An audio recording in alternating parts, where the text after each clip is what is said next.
Utang matahom, punog bahandi, apandagan gihapon, naglisod ug gutom.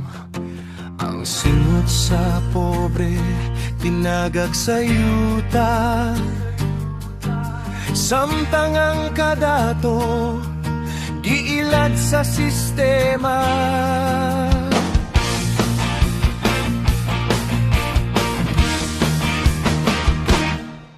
Sa taas nga lingkuranan, sa puro pakyas, apan ng kamatuoran, ibaligya sa kwarta.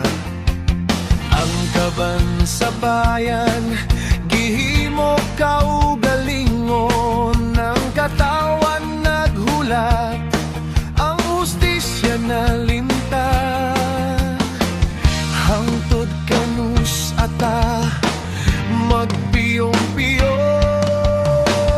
Hangtod kanus ata, magpahilom-hilom.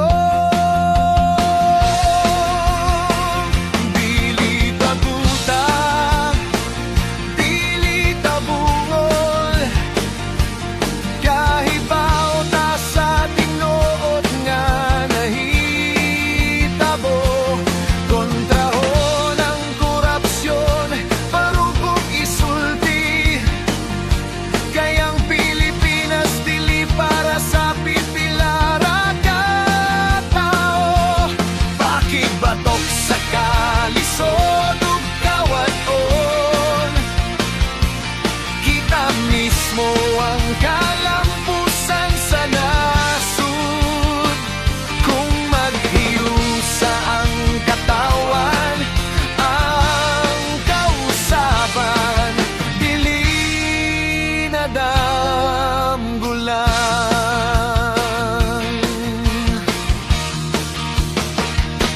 Ang mga bata nag-eskwela nga walay kaon, mga ginikanan nagtrabaho, kulang gihapon, dili tungon gud kay tapulan ng Pilipino,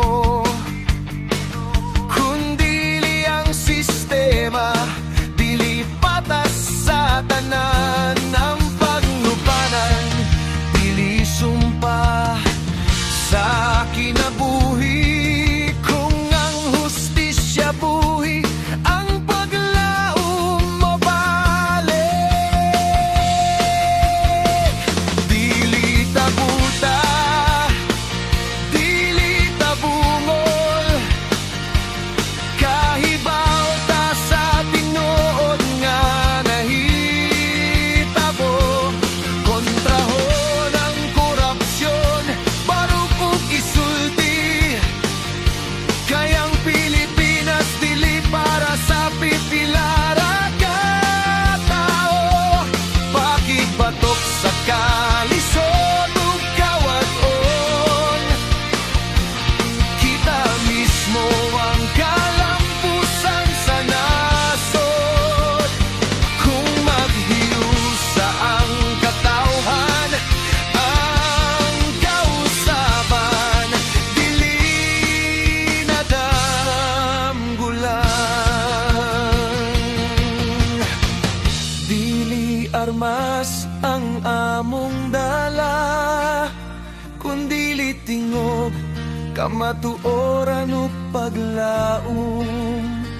Sa panaghiusa, kusog ang katawhan, ang kahadlok mapulihan, ug kaisog sa tanan.